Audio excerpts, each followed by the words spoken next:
That is why I'm beginning to have second thoughts, really, regarding why he is vehemently opposed to Chinese loans.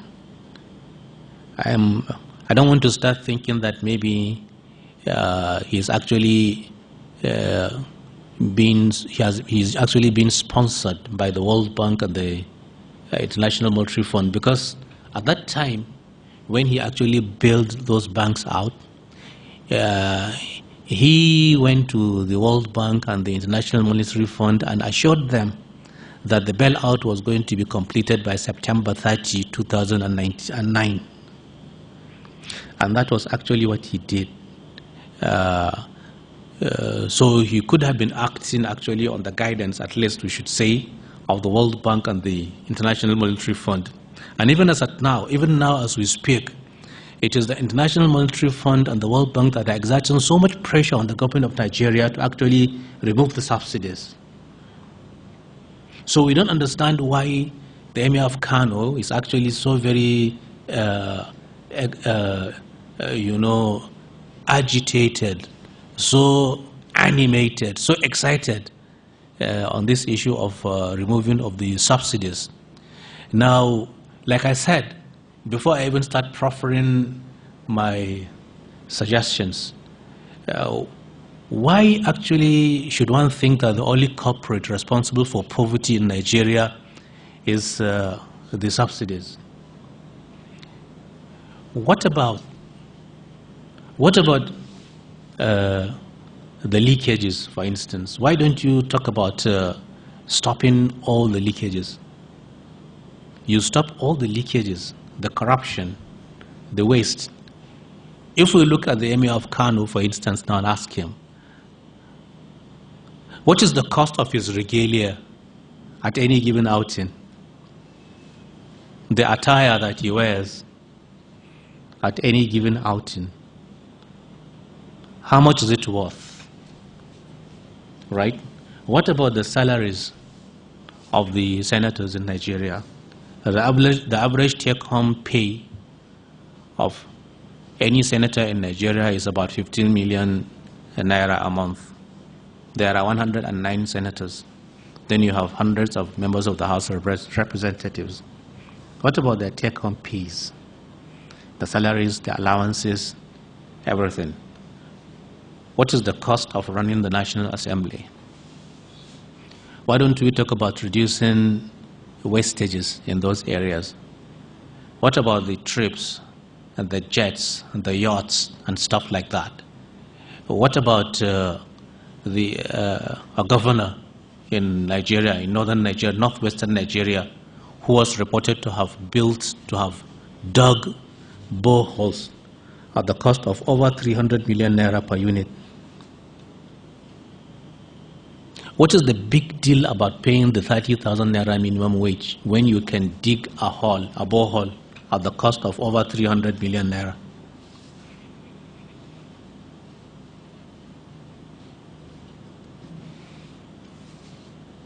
Right? Why is subsidy the only culprit?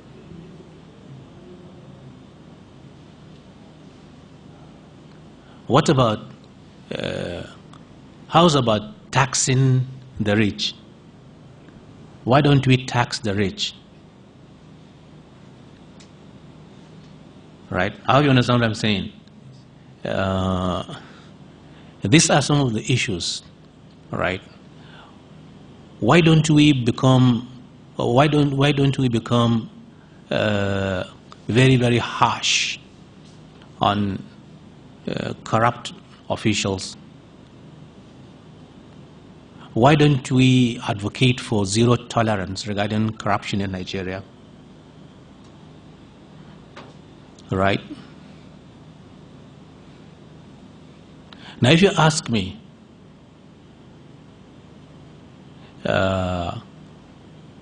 what my observations are, or what my suggestions would be regarding the issue of subsidies in Nigeria, I would say these are my suggested solutions. I said suggested because I don't feel I have the absolute truth. The EMIR of KANO was lamenting that the politicians don't want to hear the truth. I don't know whether he feels he has the absolute truth, whether he feels whatever he believes is actually the absolute truth, because you have the absolute truth and you have the relative truth. That is the truth as it is, and then that is the truth as you see it. It doesn't necessarily mean that when you see something as the truth, it necessarily have to be the truth in reality, in the sight of Allah subhanahu wa ta'ala. So the problem actually begins to manifest itself when you see yourself as a sole custodian of the absolute truth. Nobody should see themselves as the sole custodians of the absolute truth. And this is the truth as it appears to you. Now what about Mr. Charles Soludo, who tended to suggest that a former finance minister in Nigeria, Ngozi, actually supervised and superintended the reckless mismanagement of about 30 trillion naira.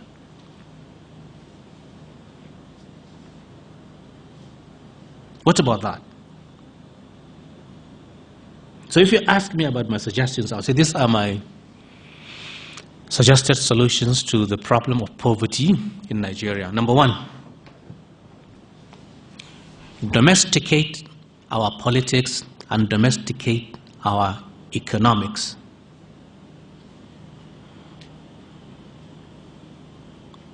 Let our politics be the Nigerian variety. Let it have the Nigerian pigmentation. Let it take our history, our background, our culture into consideration. Let our politics not be imported. We are practicing imported politics in Nigeria. We are implementing imported economic policies in Nigeria. We are practicing imported democracy in Nigeria.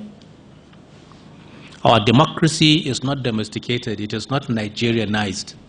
It is imported. We have imported it wholesale from the United States of America. Why don't we practice Nigerian democracy? Why don't we be truly independent economically, politically, and socially, and culturally also? Domesticate the politics, Nigerianize it, make it Nigerian,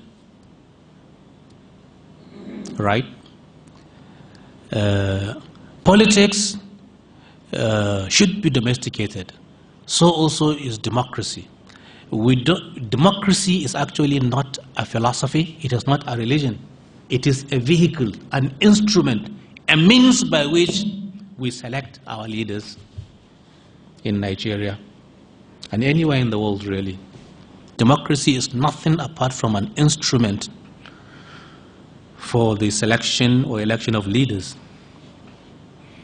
by majority vote. It is not a philosophy. And that is why in many countries in the world you find the democracy is adjectivized. They say social democracy, Christian democracy. Democracy is the noun, but you qualify it.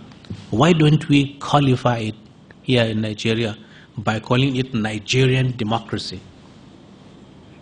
Why does it have to be imported wholesale from the United States of America? Why does our Constitution have to be a reflection of the Constitution of the US? Why does it have to be a carbon copy? Why shouldn't it be an original copy?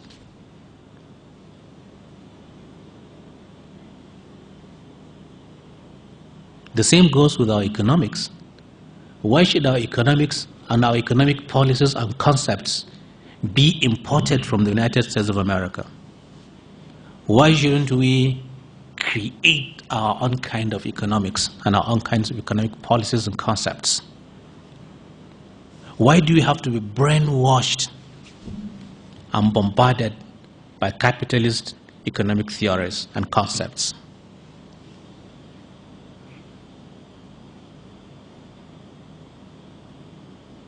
Why don't we create an economic package or system or regime which we call Nigerianomics, for instance?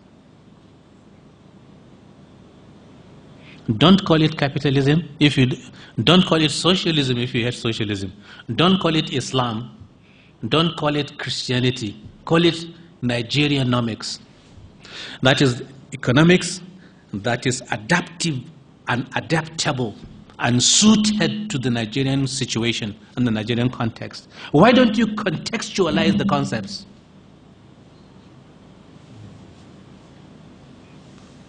To suit our own circumstances and specialties, peculiarities, that is to say.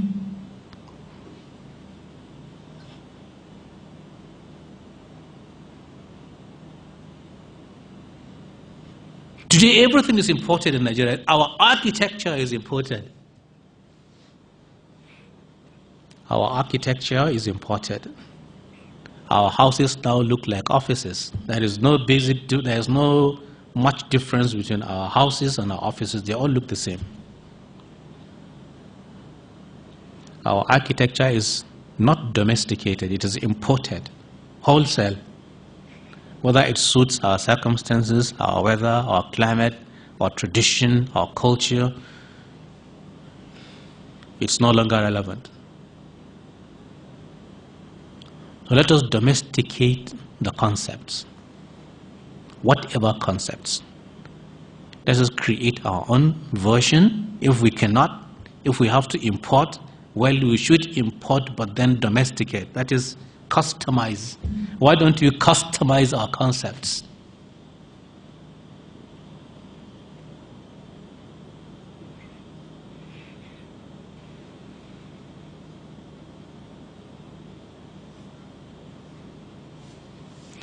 Why don't we develop an ideology that we call Nigerianism?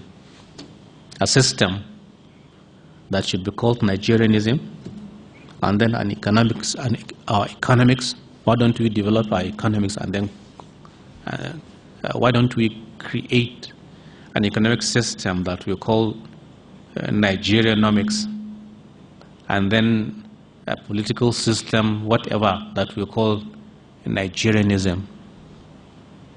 Why not? Why is it not possible to do that? That's number one. Number two, we must be completely independent. Stop listening to Bill Gates. Stop listening to George Soros. Stop listening to Christine Lagarde. Stop listening to them. Because listening to them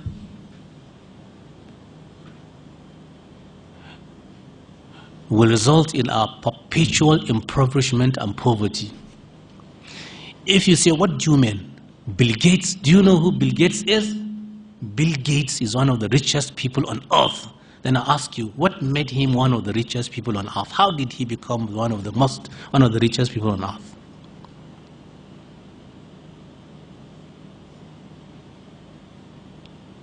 And is that a distinction in and of itself? What does Bill Gates know about us? I hope the EMIR of KANO was actually not speaking on behalf of Bill Gates or George Soros or people in their bracket. And I want to repeat that. I'm now having second thought really as to why the EMIR of KANO is vehemently opposed to Chinese loans.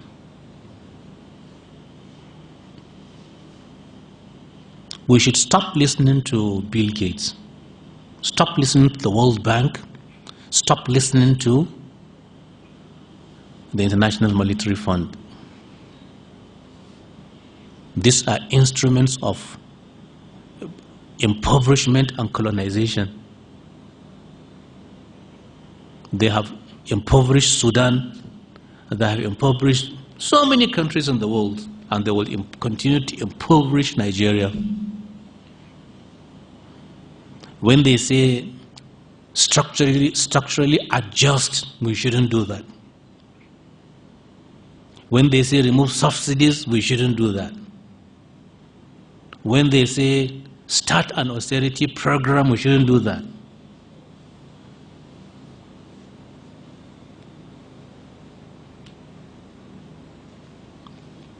The government is responsible for the welfare of its citizens.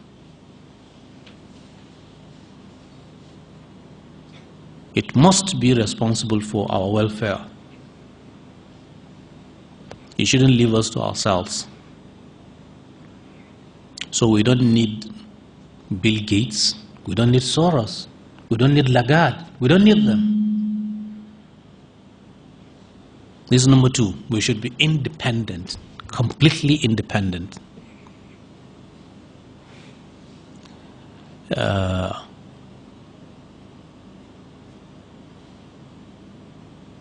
When I say we should be independent of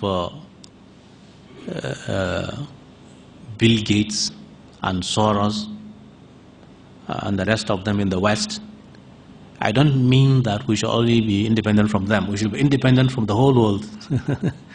I mean, we should not follow the Americans, we shouldn't follow the Europeans, we shouldn't follow the Israelis, we shouldn't follow the Saudis, we shouldn't follow the Emiratis, we shouldn't follow the Iranians. We should only follow our own national interests.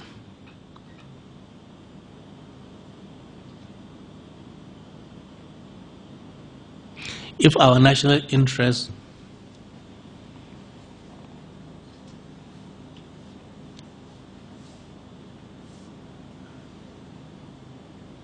at any point in time coincide with the national interest of all these other countries, then we can work as partners and equals to achieve our individual and mutual national interests. But if they do not coincide, then everybody should go their way. That's number two. Now, number three.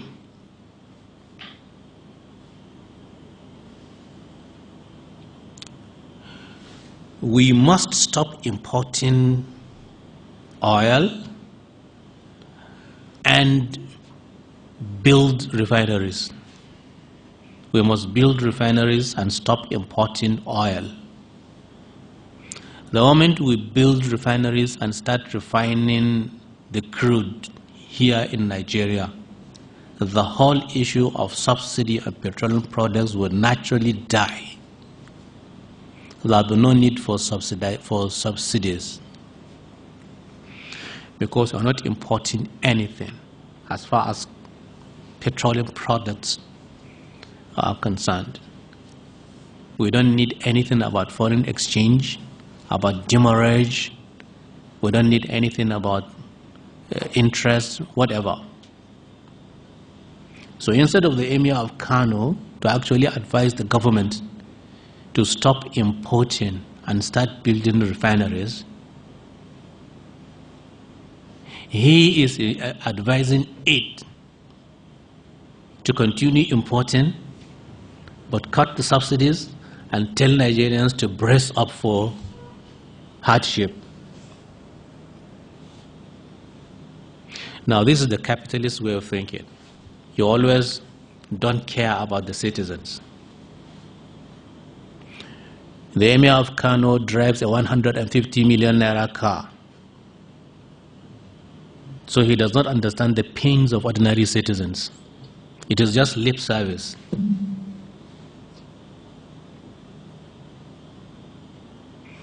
And he has more than one car worth that amount.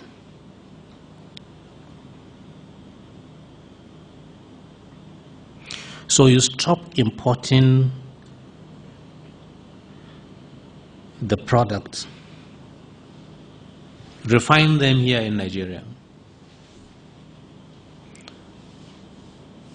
I told you in the beginning that I was not actually an advocate for subsidies. This is what I meant. That you create the conditions whereby you will have no need to subsidize. I'm advising the federal government of Nigeria not to listen to the advice of the Emir of Kano. It should continue to subsidize and ensure that the system is not abused and punish culprits until such a time when we would have had enough refineries and would have had no reason to continue to import oil.